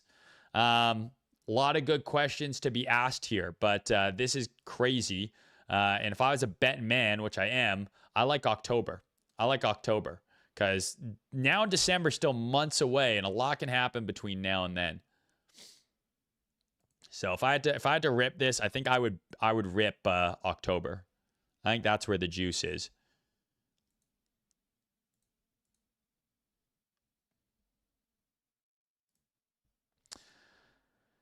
So this is in line with someone who had a question about miners, right? Saying, okay, is miners moving their compute power to AI, a risk for Bitcoin? Because why would you mine Bitcoin at a loss when you could, provide compute for AI? And I do think that this is a legitimate data point. It feels like all the dollars that we thought were going to be spent on crypto are being spent on AI and more compute. So Anthropic signed a $9.1 billion deal with Riot Platforms for a Texas AI data center.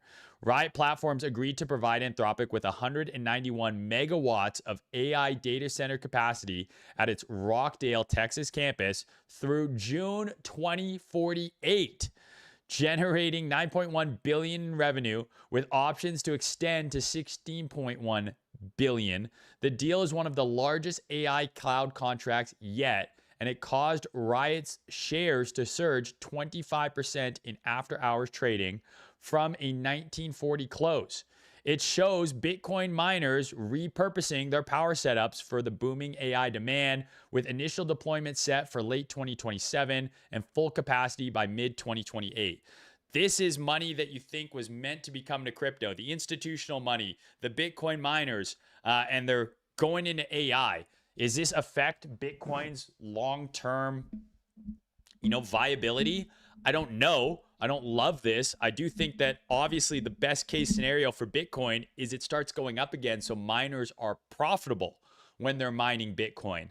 That's obviously what you are going to be hoping for, but this is pretty crazy stuff, man. Pretty crazy stuff. This is a big deal. It's like going out. This is where it just kind of like doesn't make sense for me. You know what I mean? Like, it's just so far out in the future that we're talking here. But mining economics are evolving into a broader just kind of compute business. So maybe they do it all. They compute power towards Bitcoin mining. They provide compute power towards AI. Pretty nuts. Pretty nuts. Let's look at the chart. Why not?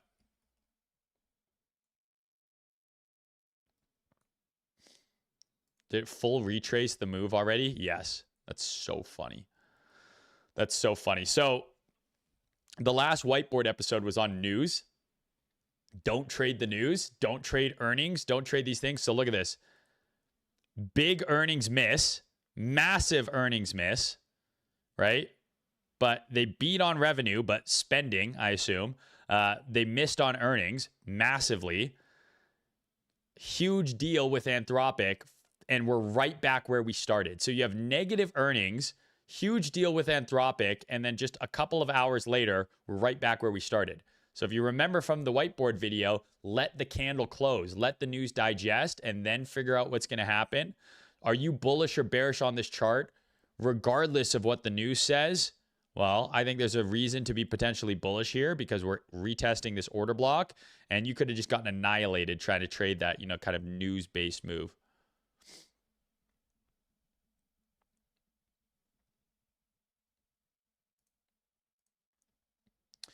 Largest financing deal ever. So this is one of the craziest stories out there today.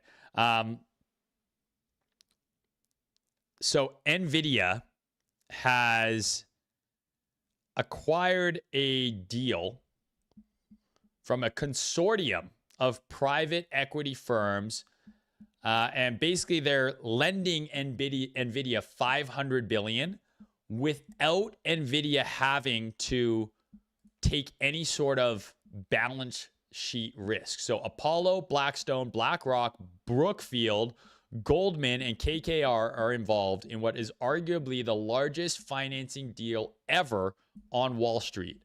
So are we talking about a bubble here? Anthropic IPO over $1 trillion.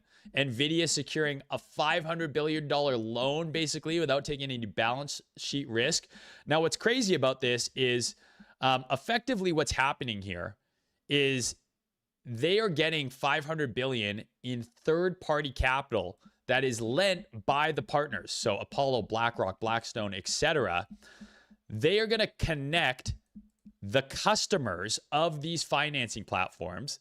These banks and asset managers are going to underwrite and provide loans or capital at attractive rates to the customers, but the customers then have to buy from Nvidia. So to put this in layman's terms, I'm going to lend you money, okay? But you have to use the money I lend you at my friend's store, okay? So I'll lend you money, but the only way that you can borrow this money is if you use it at my friend's store. And my friend's store is going to give you exactly what you need. So it's pretty fucking crazy that this is happening. I mean, again, I talked about this a bunch of times. Like we've gone over this idea of the numbers don't mean anything anymore. Like a trillion is becoming normalized. Hundreds of billions no longer, like a billion used to be a fucking billion. Now it's seeming to almost like lose its fucking spunk. It's got like, what is a 500 billion? Like, what does it even mean? Well, like, what does this even mean? You know what I mean? So this guy wrote a pretty big thread here. He's given a bullish and bearish take.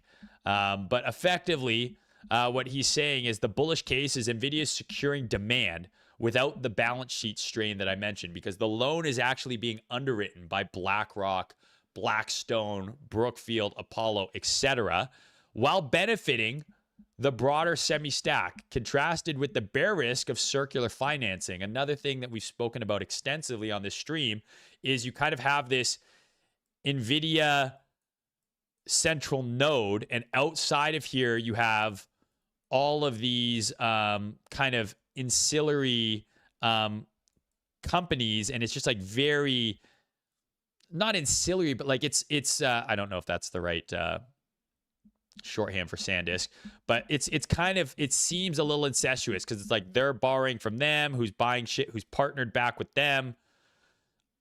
Nvidia invests in Marvel, you know, sells a bunch of shit to Nvidia. Micron invests in Nvidia. Nvidia is investing back in Micron. Now you have, you know, BlackRock and all these other companies. They're going to invest in Nvidia, $500 billion. Nvidia is going to give $500 billion to the customer of BlackRock, who is lending them the actual $500 billion. Like, it just seems like this kind of circular, incestuous clusterfuck. You know, the hills have eyes. You know, cousin fucking shit. But it's, you know, high finance. So productivity gains, earnings growth from AI. I mean, he got on TV and did this. I think he like rolled up and it was like him and like Larry Fink and stuff. And it's, if there's ever been another description of, you know, your net worth is your network, this is it. Like, if you got homies, you know that meme where the guy's like, if you don't got friends that you can call and ask for $1 million right now, like, you're fucking poor. Well, Jensen's got the richest people on the planet on speed dial, willing to lend him $500 billion without him having to underwrite any of the risk. It's just fucking crazy. Daily close. So we did not get the sweep on Bitcoin. I don't think. Did we? No. So no sweep there. Doesn't mean that this thing can't bounce, but there's no SFP. So the SFP, it would have had to close above here. Now I think you just got to wait and see what happens here. You have a little bit of an H1 set up here, potentially, like this. But because there's no proper market structure break, this isn't actually a sweep. I'm just going to chill. But this is still, based on the H12, where you'd want to see a bounce occur. Otherwise, down here.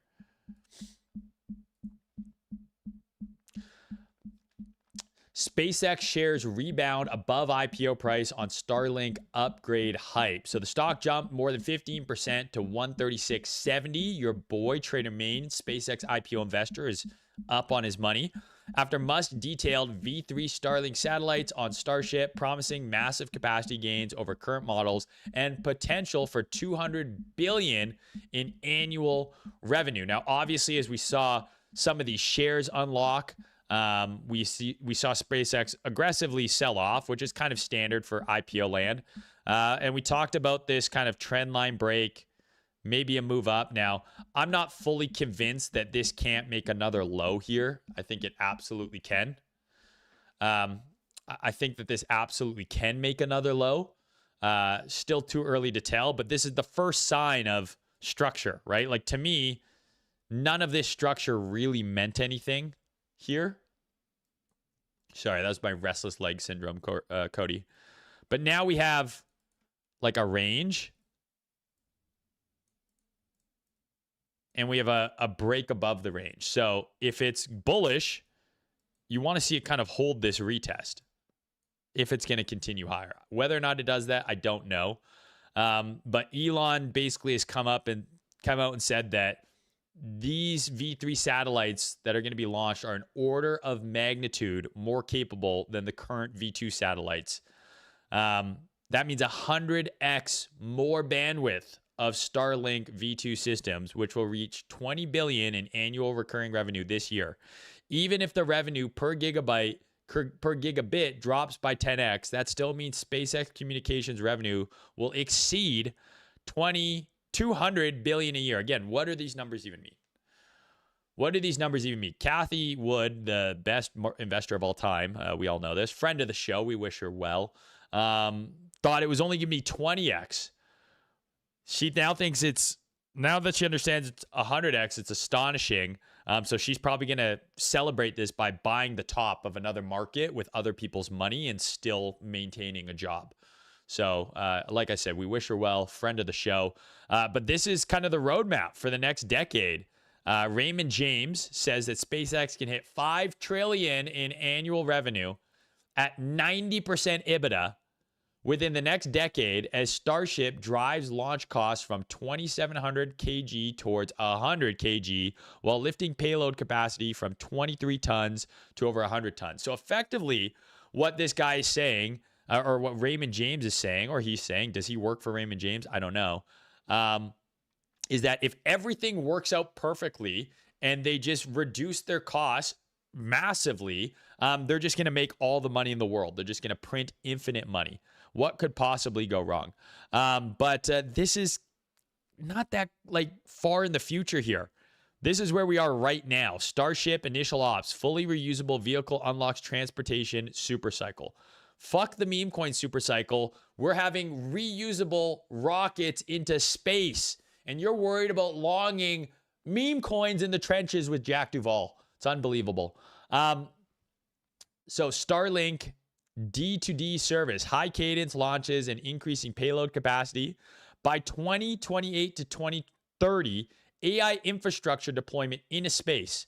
So orbital and terrestrial compute infrastructure at scale. AI data centers in space. Now, what happens to your valuation model here if a fucking asteroid takes out one of these data centers? Then what happens? Are data centers in Texas more safe than ones orbiting the globe? I have no fucking idea. But this stuff's just getting crazy. And by 2035, full-on orbital economy, energy, transportation, tourism, and settlement infrastructure at scale. So they're going to be fucking mining asteroids. It's going to be like that movie with Bruce Willis where they're like, we have to go destroy an asteroid in space or it's going to blow up the planet. Who do we send? Oil rigger, not astronaut, Bruce Willis up there to get the job done because he's fucking diehard, bro. Regardless, pretty fucking cool. I love space. I think space is so cool. Again, one of the reasons I remain a bull on Elon in general, I think he's pro-human. He wants to expand us beyond the capabilities of Earth. There's that argument there's this theory in theoretical physics where they talk about types of civilizations. There's type 0, type 1 to type 2. So type 0, if I'm not mistaken, is planetary. You're confined by your planet. You're harnessing the energy and materials and matter on your planet, but an asteroid can still kill you, right? You can't even harness all the power from the sun or within your solar system. When you get to type 1, you're now a solar system level civilization. Nothing on Earth can kill us. We can shoot an asteroid out of the sky. We can harness 100% of the sun. All that kind of shit. That's maybe, I don't know, Star Trek level, maybe a little bit more. Maybe not quite Star Trek. And then there's level 2, which is, galactic. You're going outside of all over the Milky Way and all that kind of shit. And most civilizations never make it from 0 to 1. Right? We all just kill each other. We're still arguing and fighting about skin color. And, we're trapped on Earth. Our chances of making it off of Earth and setting up settlements outside of the planet, I think are eventually going to depend on us becoming a singular race, realizing that there's a much bigger problem. But we're just not even close to there, in my opinion. But Elon, he's a dreamer. So I like Elon for that reason. You say that on Twitter and people are going to be like, you support a pedophile and this and this and this. And he's dumb. He doesn't even deserve to be the richest person in the world. He failed his way upwards. You can't win, guys. You can't win. So interesting take from this guy here. I'm not going to play the entire thing, but effectively what he says is that Tesla is bearish and Elon is like soft rugging Tesla because he wants to be able to buy Tesla with SpaceX. He wants to get 100% control of Tesla. He owns like 80% or something like that of the voting shares at SpaceX. So if Tesla goes down low enough, he can acquire it with SpaceX and, you know, reassume control of Tesla since it went public. So interesting thought.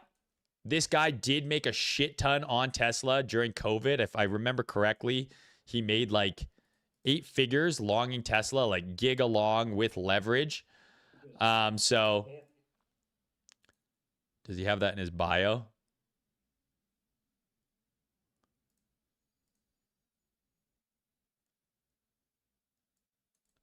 Yeah, I don't know. But could be very interesting. There's a market for this, right?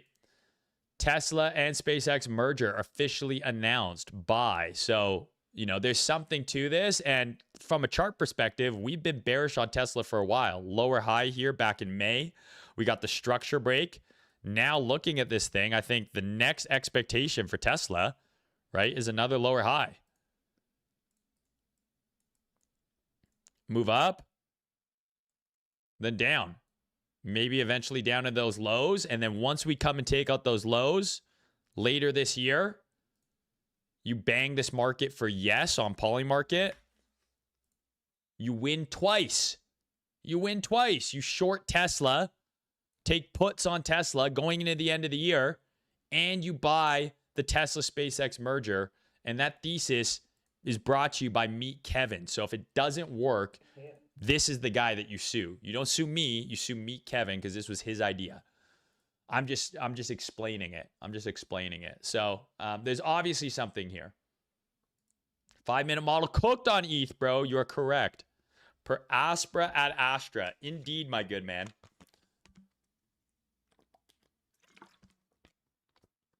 Indeed. So this is just kind of like a crazy graph. So this has been brought up as a new metric to kind of judge, you know, countries based on, and it's consumerism. So this is household final consumption expenditure per capita. So how much is the average household per capita spending, not including stuff provided from the government? And the United States is leading the world, as it is in most of these metrics, because it is the biggest economy and one of, if not the richest country on the planet. But not only is the United States as a whole leading, okay?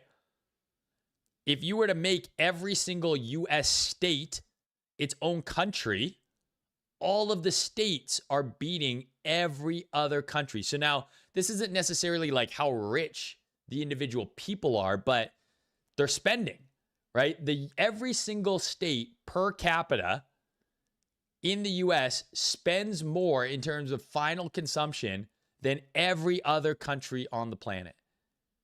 Even Puerto Rico is like not that far off. The only like there's Luxembourg, like Norway, Germany, Singapore, Israel, Canada, and then like Puerto Rico right here. But every single US state spends more per capita in household consumption than every country. So the United States as a whole spends more, but each individual state as a country sends more. And I don't know if this is like the final boss for just like consumerism and like, does this bubble pop? Is everyone too rich? Does everyone have too much money? Is this a sign? Is this a canary in the coal mine for what is to come? Every single US state spends more per capita consumption-wise than every single country in the planet. And if that's a canary in the coal mine for a potential stock market correction, when you have stuff like this occurring, where we have college students paying $20,000 to have an interior designer come decorate their dorm room. Remember, most dorm rooms you're in for like, 8 months? And then you either move into a different room next semester or next year, or you move off campus. 20 grand to do your dorm room. This reminds me of back when I was a young lad. There was a show called My Sweet 16, where these 16-year-olds of extremely rich families, clearly this is someone with an extremely rich family, would have these unbelievable 16th birthday parties where they would get like a Bentley and a rapper would perform, and they were like bridezilla during the entire episode. They would complain and bitch and moan, "Oh my God, Mom, I said I wanted the cake to be 3-layer. It's only 2-layer." And it's like $100,000 16th birthday where they got a G-Wagon they can't even drive. And that show started right before, and it ran right before the 2008 financial crisis. So maybe there's some symmetry here in this kind of thing going on. College girls spending money to have their dorm room interior designed. Who's using a phone? You got a cell phone.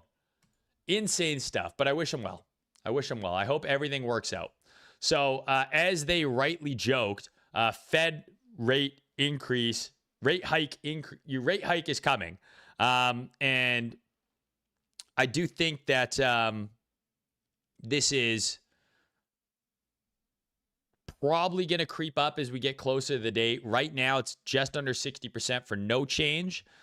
25 basis point hike is at 40% chance. I think the symmetry of cutting rates before the election and then raising rates before the midterm just kind of makes sense in my brain, and could also be the catalyst for a potential other down leg on some of these risk assets going into Q4 of this year is a rate hike. So that's something that I'm absolutely going to be watching. I'd be hovering over this market at the time being, because even at this point, it's, better than 2-to-1. And I think this creeps higher as we get closer to the date, and the chatter about a rate hike becomes, even more and more kind of ingrained. Like, we had 3 people dissent a no change in the last meeting. So we'll see, right? No more forward guidance from war, she says. What happens to crypto if we're in a rate hiking cycle going into the bottom, and then it bottoms? Then they turn on the money printer. Then they start cutting rates, as the stock market corrects. That would be awesome. But yeah, this is where my money would be right now for the Fed rate decision. I think is a 25 basis point increase in September's meeting. Just like when they raise rates, the idea, right, more than just kind of cooling off the economy. The idea is you want to fight inflation. You want people to save. You increase the yields that you'll get when you save money. And if you slow down spending, it brings down the demand, right, for goods, which helps fight inflation. We have people spending $20,000 to fucking modify their dorm room with an interior designer. I think that rate hikes would be pretty appropriate. Ray Dalio in Ibiza. He's in Ibiza at 77. So I read Ray Dalio's book, Principles. I don't remember the section about getting absolutely twacked in Ibiza and raving until 4 a.m. But, this makes me feel young. If he's still doing this at 77, good for him. I do think this is hilarious that he's, in some, the bottle girl's ear talking about the end of the debt super cycle and the end of the American empire. Ray Dalio, notorious doomer, but he's fucking living it up, man. Yeah, there you go. What chapter of Principles talks about partying in Ibiza? That was in the DLC. You had to get part 2. But this is just so fucking funny, man. Good for him, dude. Good for him. I hope I have that much money that much energy when I'm 77. In fucking hilarious news, there's a heat wave going on in Europe. As you guys know, Europeans don't understand how air conditioning works. And in Italy, there are cheese banks. So hundreds of thousands of rolls or wheels of Parmigiano Reggiano are stored as loan collateral. Now, these wheels of cheese can be valued anywhere from $800 to $2,000. So it's not just that there's a bunch of cheese being used to collateralize a loan, okay? 300,000 wheels of Parmesan. Okay, that's a lot of cheese. Valued at $1,000 per wheel. That's $200 million in loans. The banks will seize and sell the cheese if the farmer can't pay it back. Banks use automated machines that brush and turn the cheese wheels every day to keep it fresh. This is something that if you told me this, I would think you were lying to me until you showed me the video. We have $200 million in loans collateralized by cheese, and it's so hot in Italy, where they clearly don't have air conditioning, that the cheese is melting. Now, is the cheese covered by FDIC insurance? If the cheese melts while it's in the possession of the bank, is that covered by FDIC insurance? Is the bank fractionally, are they doing fractional reserve lending or banking based off the cheese? For every $1 million of cheese wheels that they get as collateral, they lend out $10 million worth of money. I mean, I don't know what kind of world we're living in. Dogboy nailed it here. It's not your cheese, not your keys, not your cheese. Is very funny, but this is crazy to me that there's a chance that these loans aren't gonna default, as in the farmers aren't gonna pay them back, but the loans might have issues because the cheese is literally melting. Now, I was at an event 2 weeks ago where they had catering, and they made a cacio pepe, I think that's what it is, cacio pepe spaghetti, okay, in a Parmesan wheel. So they carved like a hole in the wheel, and they cooked the pasta in the cheese wheel. I would have paid any amount of money to take that cheese wheel home that night, along with the pasta and the chef, and just eat that shit all day. I literally ate it until I was sick. So I kind of get it, actually, to be honest with you. But just, this is life now. Like, this is life now. At some point, I believe it was around 2016, to be honest with you. Like, we were on the main timeline. You guys watch Marvel? Like, we were on the sacred timeline, okay? Sacred timeline, everything's good. It's summer 2016. You guys remember? And then something happened.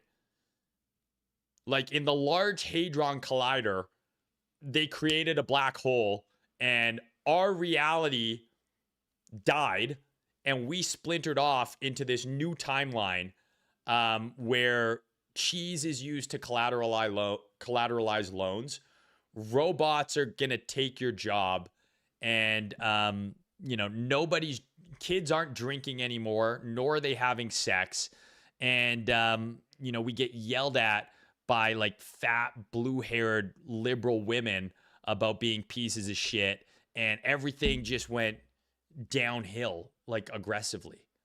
Like, we got knocked into a different reality where you're gonna be a human meat cell that eats bugs, and you're used as a orbital battery. Like, Elon's gonna launch you into space and then plug you into one of his orbital data centers, AI data centers, to provide power to Anthropic, who are then uploading their LLM to a figure robot who is then banging your wife and also working at Target. And who knows? Maybe they're going around and actually shooting the farmers who aren't paying back their cheese loans. Like, they're sending robots out there, be like, you did not repay the cheese, and they just fucking shoot them and then, like, burn down their fucking cheese factory. Like, I just don't know what happened, man. We were just on this path, and it just seems like 1 degree of variance, 10 years later, fucking cheese loans. Unbelievable. Yeah, fold your clothes, fold your wife. So an AI agent was asked to book a gym class, finds a vulnerability in the gym software, kicks another member off the wait list so its user could have the spot. Claude, make sure I win this grant. Claude is like loading it up. Like, I'm going to have to try this out, man. I'm going to have to try this out. Claude, book me a primetime dinner reservation for Friday night. Cancel someone else's reservation if you have to. Make the restaurant, comp the meal, hack the mainframe if needed. Make no mistakes. I might do this on Valentine's Day. I'm going to try and get Claude to get me a reservation at the bougiest restaurant in the city, like the day of, and have it kick off some other poor schmuck off the list. You know what I mean? Like, I spend more on my Fable 5 tokens than you. Therefore, your reservation has been canceled, buddy. Thank you very much. So, unbelievable things happening on the blockchain and in AI. To finish here, I just want to talk about our boy, Michael Burry. So, people on Twitter, what are they fighting about right now? Rain bet slips, Ruggers on chain, FOMO versus pump fun, the market bottoming. Oh my God, the bottom's in. It's in. You're fucking missing the entire bull run. Meanwhile, we haven't even fucking moved. Fro horse selling, taking a reputation hit for 30 grand, all this other bullshit. And Michael Burry has a paid group with almost 320,000 subscribers. The guy who was called 40 of the last 2 stock market corrections, which is a record so bad, he probably belongs on crypto Twitter. Because that's what we do here. We're just wildly inaccurate with our predictions all the time, but it doesn't seem to matter. People with the worst track records and the worst morals seem to just get bigger and bigger audiences. Well, Michael Burry appears to be the apex paid group grifter. Almost 320,000 people in his paid Substack. I might have to join just to see what the hell is going on in there. Because, like, what kind of alpha are you possibly getting in here? I have no idea. Anyways, guys, to wrap it up, as a reminder, Polymarket is one of the sponsors of this show. So if you like the streams, you want me to keep doing them, you're enjoying all the YouTube content and stuff, support your boy by checking out the Polymarket link below. I got a US one. I got a regular Polymarket link. Just click them. It's that easy.